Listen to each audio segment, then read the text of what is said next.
everybody, and welcome back to a brand new episode of Brewing with 50 Bucks. This is the show where we take your favorite commanders, we slap on a $50 budget, and not only do we make a deck that is functional, but also one that is able to win you the game.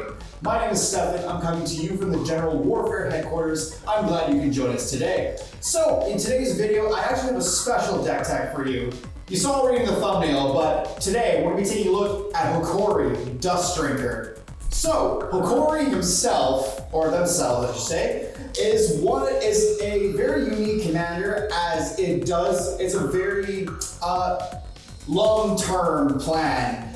And no pun intended with the actual name of the card. But for this is actually a very, not so much sought after. I would say this is a very low tier, but the most important part of this is that it is actually in the top 100 saltiest cards on EDH Rec with a salt score of 2.17. So this just goes to show how hated this card can actually get. But to be fair too, Hokori is all about slowing down the game. It is pretty much Winter Orb on a creature.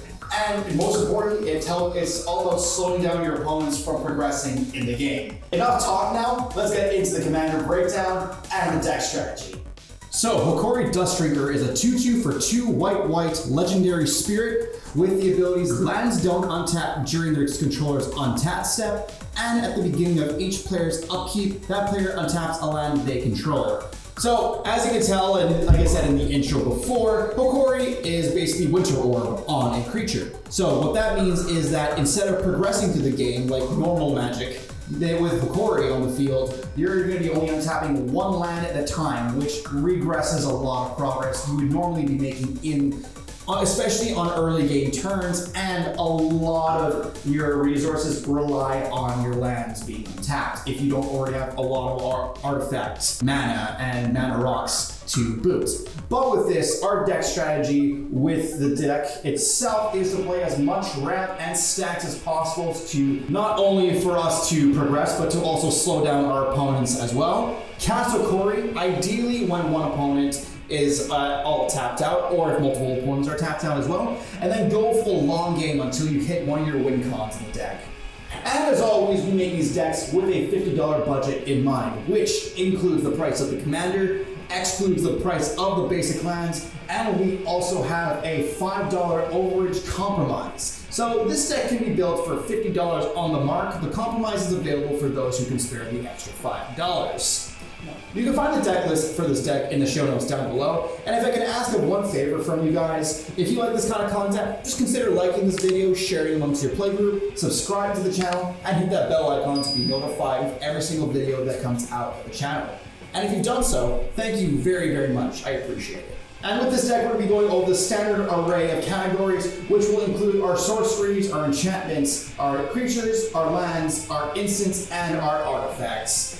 And with these videos, we usually like to start off with the most cumbersome of categories, but don't fret. If there's one area or one category you want to take a look at primarily, each one of these videos will have chapters, so that way you can fast forward through the video and get a pickup on some of that.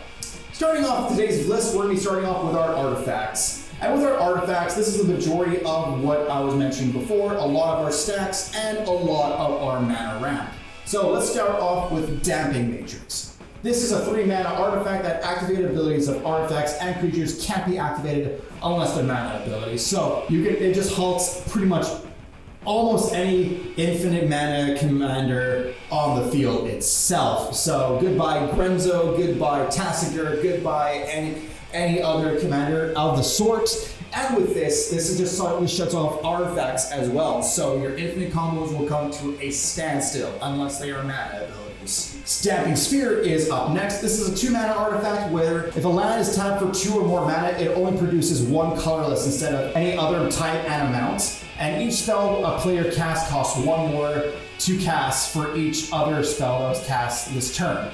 So this also stops a lot of what our players want to do. This hurts decks that run Wild Growth, Market Festival, any Enchantress decks that make your lands tap for more mana will make them actually tap just for 1 colorless instead. And especially this stops Storm decks, as for each spell played and each spell cost, they have to pay an additional 1 mana to do so. So a lot of the time, if you're going to be playing Storm decks and this is on the field, you're going to have a very hard time to really get off your combos. Darksteel Ingot is next. I figured adding this in because this is not only going to net us one of our most important manas, our white mana, but it's also indestructible. So any board wipe that doesn't read Exile will have no effect on Darksteel Ingot, as this will just remain in play and this will just generate you the white mana that you need. Endless Atlas is next. This is one of the necessary budget ways we're going to be able to draw a lot of cards in this deck, as for 2 mana and tap, you get to draw a card and you can only activate the ability only if you control 3 or more lands with the same name. Our majority of our lands read plains, as this is a mono white deck,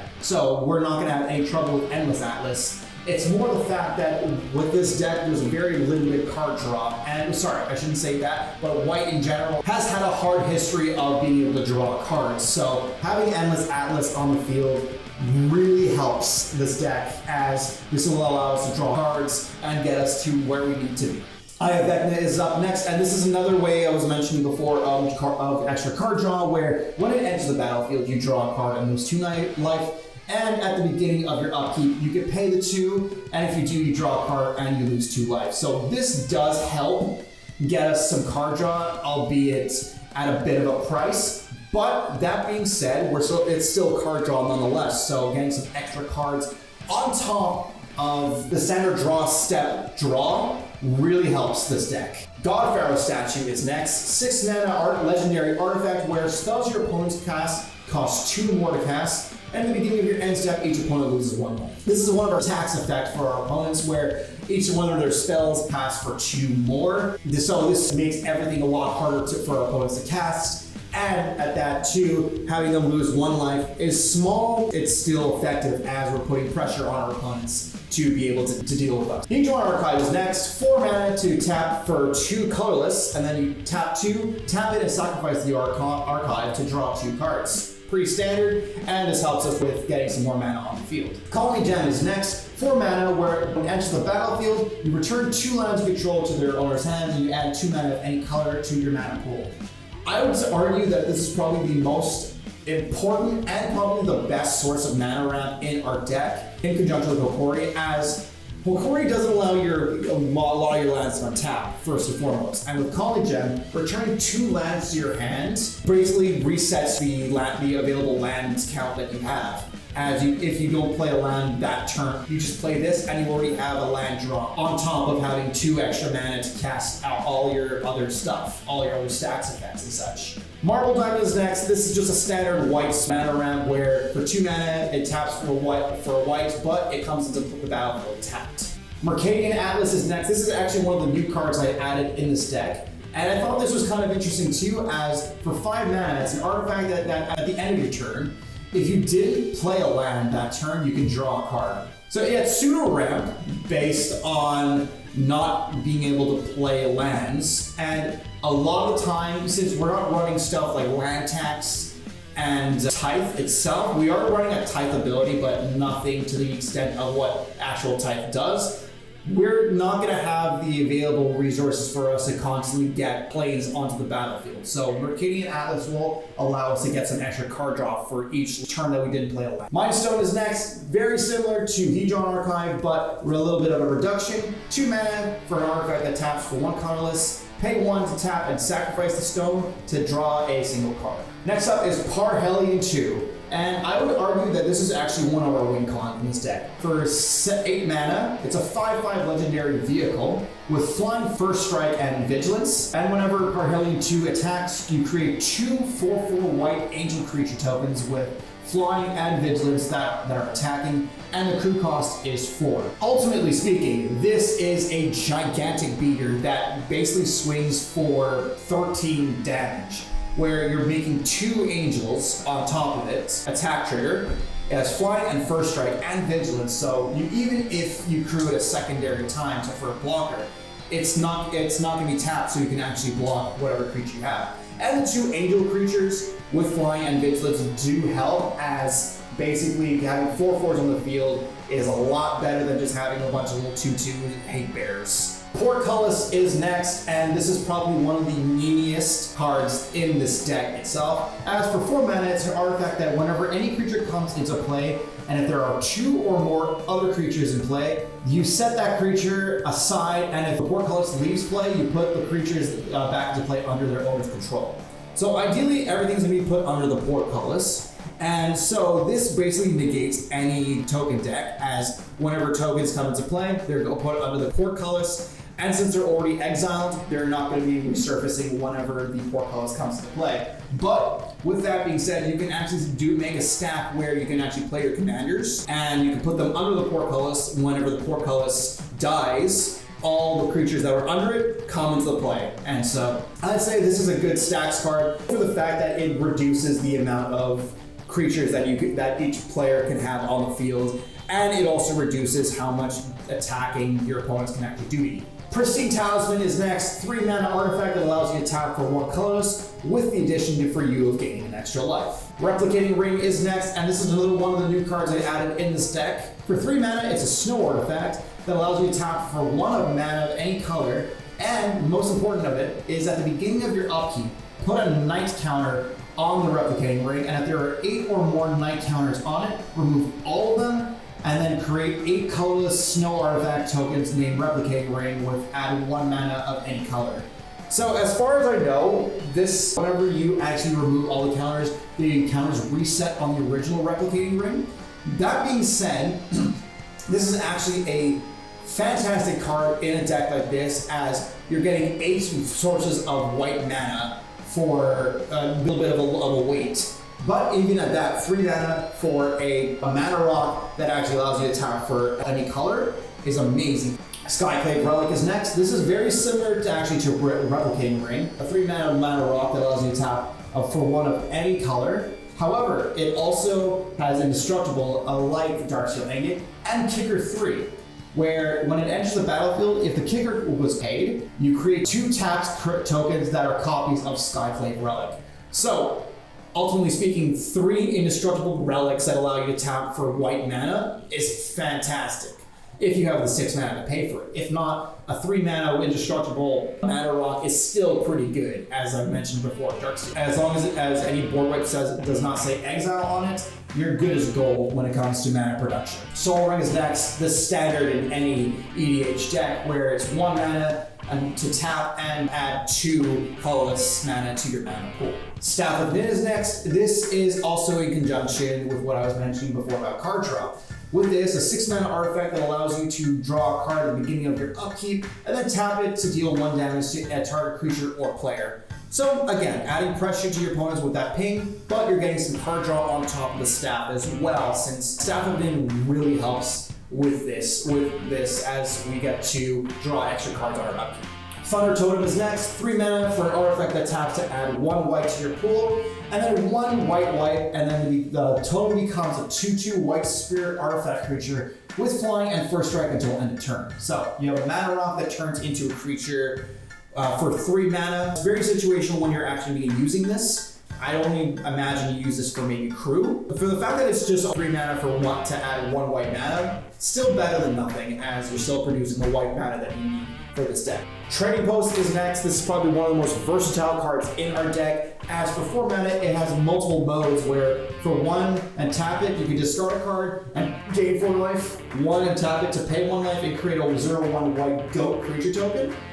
1 and tap it to sacrifice a creature to return any target artifact from your graveyard to your hand. And then 1 and tap it to sacrifice an artifact to draw a card. I would say maybe the bottom 3 modes for this are probably the most essential, as the pay 1 to get a goat is good for defense. Sacrificing creature to get an artifact from your graveyard to your hand is amazing, especially since the majority of our deck is full of artifacts. And sacrificing an artifact to draw a card basically nullifies our opponents from actually getting rid of our artifacts and replacing it for us to draw a card. I would say this is absolutely versatile, and I would argue that this is probably very needed in a deck like this.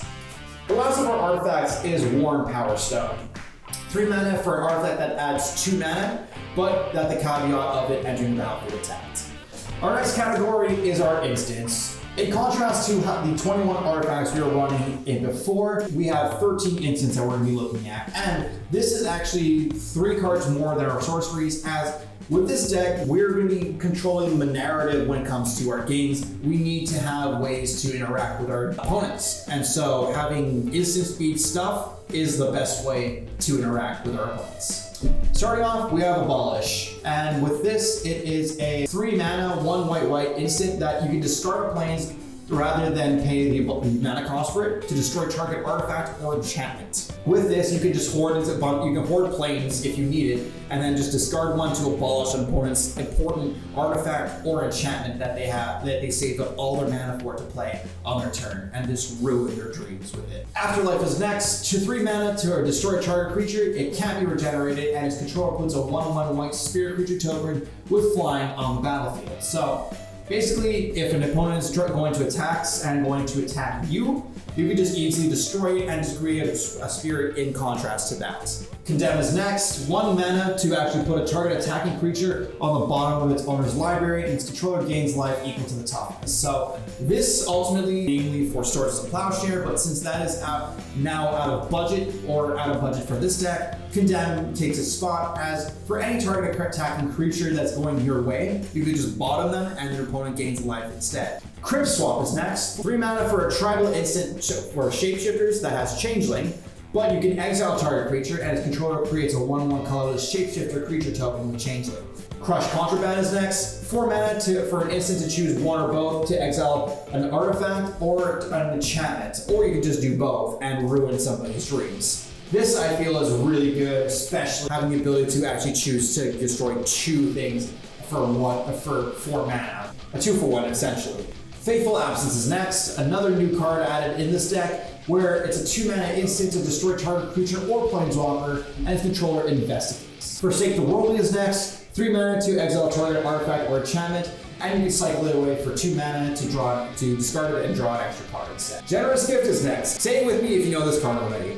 Destroy target permanent for 3 mana. Its controller creates a 3/3 green elfin creature token. Lazelle's Acrobatics is next, and if you've seen my video of last week on Minatu, then you know all about this card, but I'll give you a quick refresher. For 4 mana, you get to exile all non-token creatures you control, then roll a d20. If you roll between a 1 and a 9, you return each one of those creatures to the owner's control at the beginning of the next end step. And if it's between a 10 and a 20, they basically come back into play, they get blinked again, and then they get returned back at the beginning of the next end step. So this basically protects Hokori, this protects your entire creature board, and ultimately speaking, if somebody's trying to board wipe you, especially trying to get rid of Hokori, or if you just want to get Hokori off the field for your turn to start, this is a perfect way to do it. As if you exile Hokori at the end step, your opponent's end step, you can exile them, Hokori will come back on your next end step, and you'll have a full untap instead of having to untap 1 land at a time. Lapse of Certainty is next. 3 mana for a counter spell. Yes, there exists counter spells in white. Counter target spell, if this spell was countered this way, you put it on the top of the owner's library instead of into that player's graveyard. So ultimately speaking, they get the spell back, but you're still countering the spell itself. And it's a very good trick room ability, as you're gonna be tricking your opponents to say like, oh, I don't have a counter spell in white. There's no such thing. Well, I proved you wrong. And this actually plays in concert with my next card, Mana Tithe. 1 mana to counterspell unless its controller pays 1 mana. So this is a legit counterspell, to be fair, where it actually goes to the graveyard, but as long as your opponent is tapped out and they can't pay the 1, then they can't play their card. It's countered. It's amazing. I love it. Oblation is next, and for 3 mana, the owner of a target non-land permanent shuffles it into the library and then draws 2 cards. So you can even do this with Hokori at the end of your turn. Put them in the command zone and then draw 2 extra cards after shuffling your deck and then having an full untap. With that, you can also get rid of problematic non-plant permanents on the field that your opponents might have. And the last of our instance is Shijiri's Shelter, as this will protect our Hokori from the color of your choice until end of turn, and it also is a modal dual-face card that flips over to Shijiri Glacier, where it comes to play tapped and adds 1 white mana on top of it. Next category we're getting into is our creature base. So, as much fun as we have with our artifacts, with all the stuff we can do with our artifacts, our creatures might just be as funny. As there are some hate bears in this deck as well. That being said, we do still have some really funny cards to add in this deck too. Starting off with Angel of Serenity, a 7 mana Angel with flying. Whenever it enters the battlefield, you can exile up to 3 other target creatures from the battlefield and or creature cards from the graveyard, and when it leaves the battlefield, return those cards to their owner's hands. So, in the event of any one of your creatures dying, or in the event of you can just play Angel of Serenity and choose nothing to exile and have a 5/6 on the field with flying. It's still pretty good, and Angels are always usually really good, especially this, since you get to get those cards back whenever the Angel dies. But in the event of, you still get a chance to exile cards on the field. You get to still exile creatures on the field too, as long as they're under their Angel Serenity. Avid Mind Sensor is next. 3 mana for a 2/1 bird wizard with flash and flying. The most important part of this is that if an opponent would search a library, that player searches the top 4 cards of that library instead. So any fetching you do, any fetching your opponents do, any tutoring your opponents do, it's going to get completely nullified with Avid Mind Sensor, as they can only search the top 4 cards instead. So even if you're ramping, if your opponents are ramping, this hurts them so badly. Emeria Shepherd is next, another 7 mana Angel, but this one is a 4/4 and it has landfall. Basically, whenever a land enters the battlefield under your control, you can return target non-land permanent card from the graveyard to your hand, but if it was a plains, you return that card to the battlefield instead. Since the majority of our deck is plains, this is just going to get all of our non-land permanents back on the field. It's good recursion, first and foremost, especially on a 4/4 body too. Goldbeer is next. This is going to be one of our only mana dork, I should say. 2 mana for a 1/1 that taps for 1 white mana. Hushbringer is next. 2 mana for a 1/2 fairy with flying and lifelink. And creatures entering the battlefield or dying don't cause abilities to trigger. So goodbye any ETB decks. Goodbye any LTB decks. Goodbye anything to do with dying and creatures entering the battlefield. Hushwing Griff is next. 3 mana for a 2/1 Hippogriff with flash and flying, and creatures entering the battlefield don't cause abilities to trigger. So same thing like the Hushbringer, but this one is only creatures entering the battlefield, not dying as well. So again, Brago decks, any Blake decks, any decks that have just mainly enter the battlefield abilities will get snuffed out by Hushwing Griff and Hushbringer. Imposing Sovereign is next. 2 mana for a 1/2 human that where creatures your opponents control enter the battlefield. Tap. It's small scale, but it's good. If a lot of the creatures, with creatures entering the battlefield tap, you can get extra damage in on their turn before you can get some extra damage in before their cards untap and then try to run you over. Oreskos Explorer is next, and then when it enters the battlefield, you can just search your library for up to X planes, where X is the number of players who control more lands than you, reveal them, and then put them into your hand before shuffling your deck. With that ability, you get to act, since white rarely has a lot of ramp that is not artifact ramp, this is going to be good for us to get some extra planes into our hands, especially if we have Emeria Shepherd on the field. We can play those lands and then get back whatever we have in our graveyard. And to boot, this is going to be a good way that we can actually get some extra cards in our hand and some extra lands in our hand and thin up the deck a little bit more. Resolute Archangel is next. Another 7 mana angel with flying, but this one has whenever it enters the battlefield, if your life total is less than your starting life total, it becomes equal to your starting life total.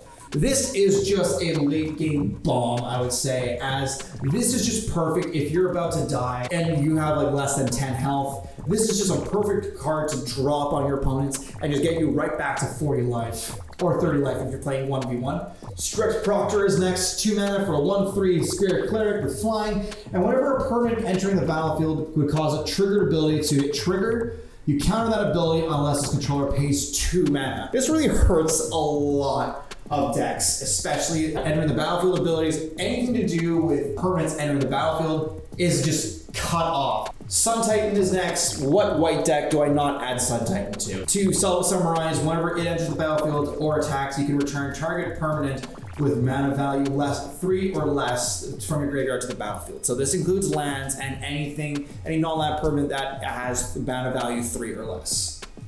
Last of our creatures is Sunblast Angel, a 6 mana angel. With this, when it enters the battlefield, you destroy all tapped creatures. So if somebody full swings another player, or if somebody just has an entire board just full of tapped creatures, you play Sunblast Angel and just wipe their field out while you laugh yourself to the bank. So we're coming down to the last 3 categories of our list, starting off with our sorceries. So for the majority of this, our sorceries will have some impact on the game, as for the most part, we have 2 win cons as sorceries, and the rest of it affects the game in funny ways. So let's start off with Approach of the Second Sun. And like I said with Sun Titan, what white deck do you not add Approach of the Second Sun with? It's your win, it's a main win con. And to summarize, if you play Approach of the Second Sun for the first time, you gain 7 life, and you put this 7 from the top, and if you cast it a second time in this game, you actually win the game. And for 7 mana, it's really good. And especially since this is a very popular card, especially in white decks, Descend Upon the Sinful is next. A 6 mana board wipe that exiles all creatures. And if you have Delirium, which means if you have 4 or more card types among cards in your graveyard, when you cast this, you create a 4/4 white angel creature token with flying. End Hostilities is next. 3 mana to destroy all creatures and all permanents attached to creatures. So this includes auras and equipments. All of them will die with the End the Hostilities. Gift of Estates is next, and this is what I was mentioning a little bit before with us not running land tax and Tithe. This is actually one of our Tithe effects where the opponent controls more lands than you. Search your library for up to 3 Plains cards and then put them into your hand before shuffling your deck. Global Ruin is next, and this is actually a massively funny card where each player chooses from the lands he or she controls a land of each basic land type and then sacrifices the rest. So if you're playing against other monocolored decks, you just ruin the game for them, pun intended. But ultimately speaking, if you're playing against like 3 color decks or more, this may not have a lot of effect. That being said, neutralizing the amount of land on the field is always an important thing to do.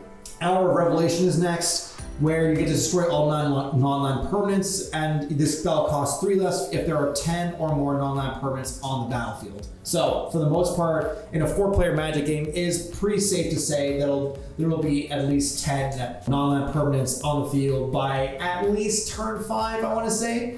But that being said, like, you still will get that mana reduction to destroy all non-land permanents, which is pretty sweet if you have stuff like Darksteel Ingot and multiple versions of Skyclave Relic, where you just destroy the board and then you still keep a lot of the mana you have. Rout is next, 5 mana board wipe, but then you can pay 2 extra to make it instant speed to destroy all creatures, and they can't be regenerated. Secret Rendezvous is next, 3 mana for you and a target opponent to each draw 3 cards. Pretty spicy, you would say, since this is probably one of the first notions that white will actually get some card draw, and for the fact that you get to draw 3 cards is pretty good for 3 mana. Although another opponent will do so too, but you can always make deals and alliances with other players. Slash the Ranks is next, 5 mana for a board wipe that destroys all creatures and planeswalkers except for commanders. So you can have Hokori on the field and then play Slash the Ranks and then just blow up everybody else's board minus their commanders. And Hokori will be fine. You'll still have your Witcher Orb effect, but with everybody else's field pretty much nuked, it's going to make them even more salty than before. And the last of our sorceries is Stormherd. Yes, I decided to add this 10 mana card to this deck, even though for years and years I never thought it was good at all. Anyways, what Stormherd is for 10 mana you create X 1/1 White Pegasus creature tokens with flying, where X is your life total. So if you pair this up with Resolute Archangel, you get 40 Pegasi on the field, which is kind of scary when you think about it, but then you realize they're only 1/1s and they can die to any board wipe, 1, 2. This dies to Starstorm. For the meme that it is, if you have ways to pump up Stormherd, or if you have ways of getting back a lot of life, you can basically just drop this and make like 40 Pegasi and then swing in for the win. Our penultimate category is our enchantments. So we're only running 8 enchantments, given the fact that a lot of our stacks effects is going to be with creatures and artifacts. We are still running stacks as enchantments, And I think some of them might surprise you, as we're going to start off with Deafening Silence, a 1 mana enchantment that each player can't cast more than 1 non-creature spell each turn. So this is basically Rule of Law in the deck, and so basically you can only cast 1 non-creature spell each turn, the rest has to be creatures. So this limits the playability of each player's turn. Fall of the Thran is next, and yes, same thing with Stormheart, I decided to add this ridiculous card. For 6 mana, it is a saga, and for the first one is Destroy All Lands. Yes, we're going there with this deck. And then for 2 and 3, each player returns 2 land cards from their graveyard to the battlefield.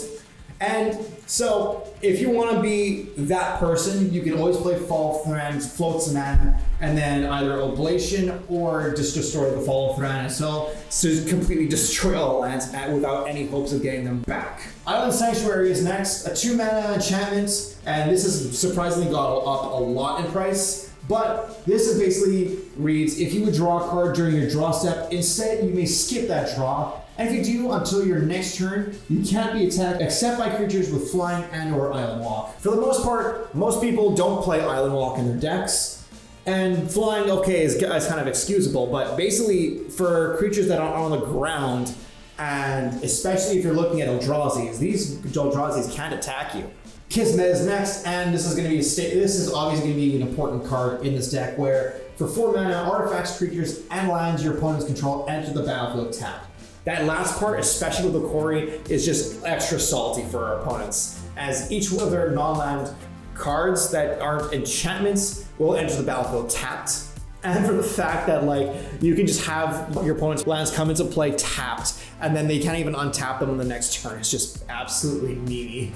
Nevermore is next, and again, we're going down the meme route with this. As Nevermore enters the battlefield, you can name a non-land card, and that card can't be cast. So you can even name commanders, and with that, you completely screw over your opponents from trying to combo off, from playing commanders, etc. As this just completely stops them from casting it. Oblivion Ring is next. I decided to keep this in just for simplicity's sake, as when it enters the battlefield, exile another target non-land permanent, and when it leaves the battlefield, return it to the battlefield under its owner's control. Everyone knows what no O-Ring is, I would assume, since this is a pretty common card. Rule of Law is next. Yes, we are stacking both Deafening Silence and Rule of Law in this deck. For 3 mana, each player can't cast more than 1 spell each turn. So yeah, like I said, we're going down this route. Last of our enchantments is Suppression Field. 2 mana for activated abilities, cost 2 more to play unless they're mana abilities. So this comes kind of full circle with Damping Matrix, as activated abilities of artifacts and creatures can't be activated unless they're mana abilities for Damping Matrix. And Suppression Field just reads activated abilities just cost 2 more to play unless they're mana abilities. So if you don't have Damping Matrix, Suppression Field basically helps you tax your opponents, and vice versa, where you're basically just taxing or screwing over your opponents from actually activating abilities.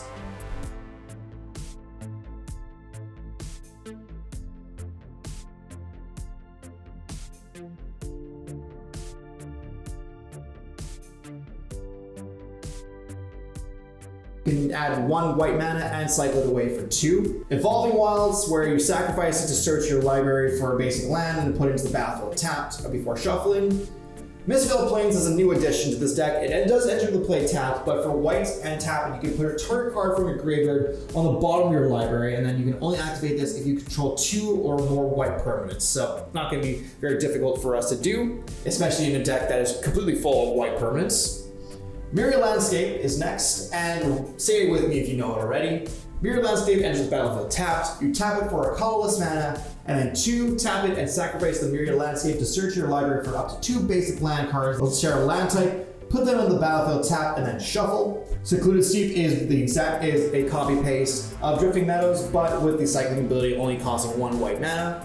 And we're also running 30 Plains. And that's how you build one of the saltiest cards in Magic, a giant tornado just hell-bent on slowing down progress on the field. With our deck budget of $50, which includes the price of the commander and excludes the price of the basic lands we have in this deck, we come up to a deck price of $55.99, which technically puts us over budget. But for mainly good reason, as a lot of stacks cards and a lot of cards that go and work well with Hokori are kind of out of budget, to be fair. And this is ultimately one of the cheapest ways and the cheapest deck prices I've been able to get for Hokori without going extremely over budget. And with that, Hokori himself, in reference to last week, how Aminatu, the Fate Shifter, in contrast to how Aminatu is very versatile, clearly Hokori has one game plan: stacks and hate bears, and ultimately just slowing down your opponents from actually progressing and just ultimately slowing down the game itself. That being said, we have a lot of cards that we've gone over for you and a good deck list. And to be fair too, this is just a template for you guys on how to build Hokori. But with this template being done, let's get into the pros and cons and some out of budget suggestions for y'all.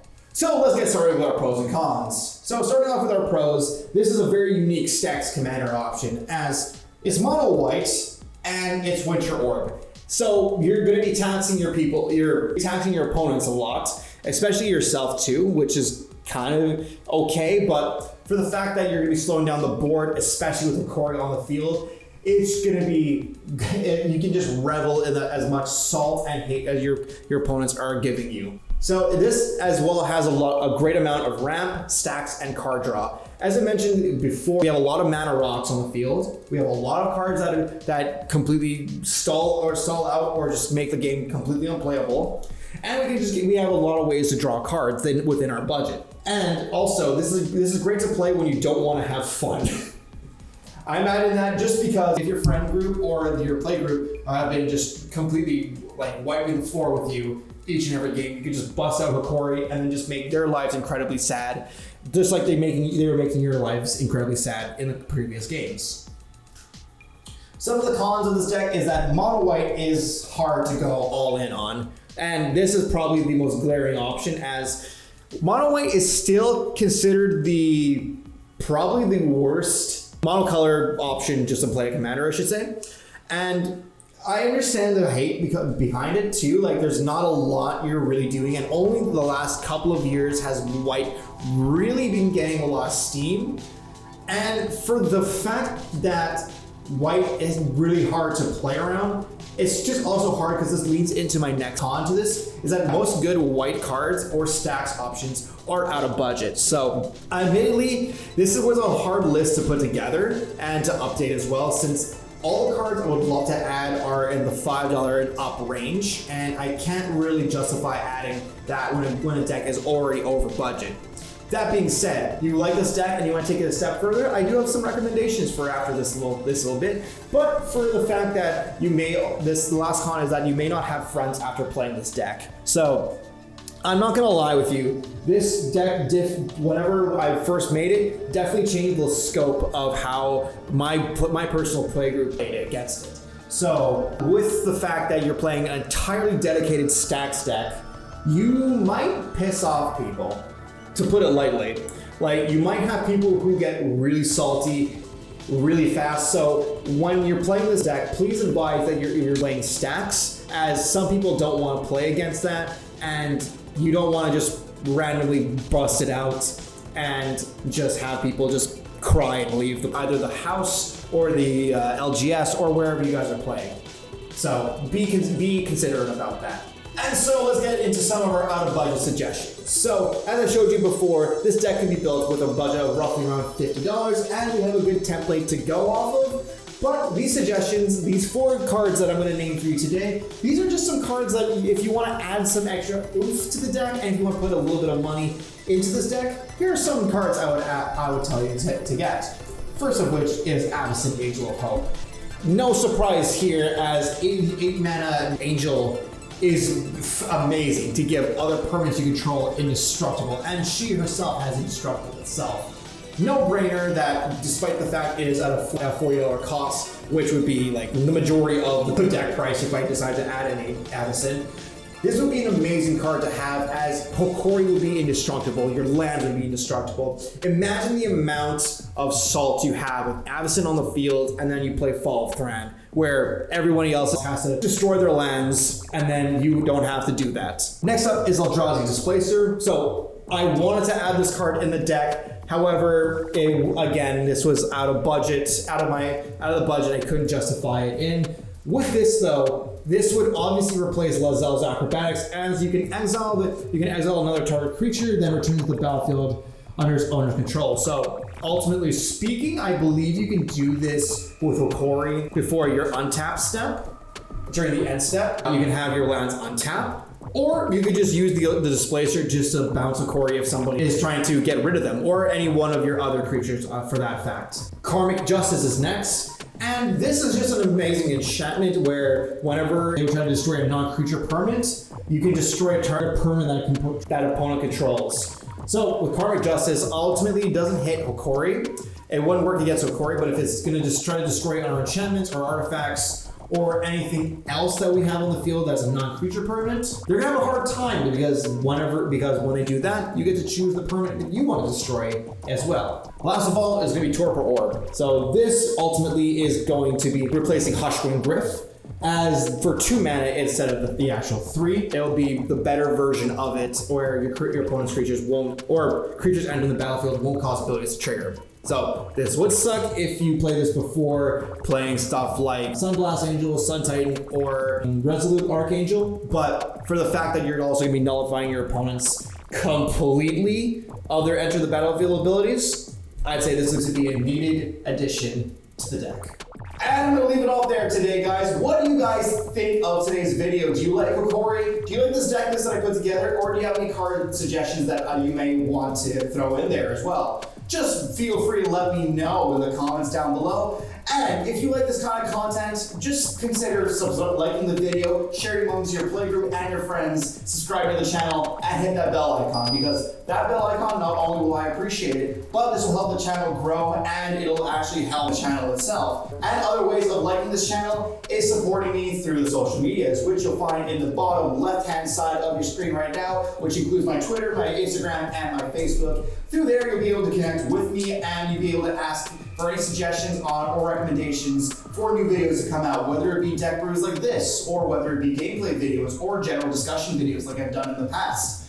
That being said, from there, I wanted to also announce, usually in these videos I like to say that I take 2 weeks to make a video, but I'm actually going to be taking the next 2 weeks off, and then starting on August the 19th, or the week of the 19th, I'm going to be going back to weekly posting and weekly videos for all of you. So keep your eyes tuned for that, and don't forget, August 19th, the Friday of August 19th is the first video of weekly submissions. But guys, thank you so much for making it this far into the video. I do truly appreciate it. I'm going to take some needed time off, as I'm going to be going right into weekly submissions after these next 2 weeks. But from there, and until the next 2 weeks from now, thank you so much for watching the video. And most importantly, cheers everybody.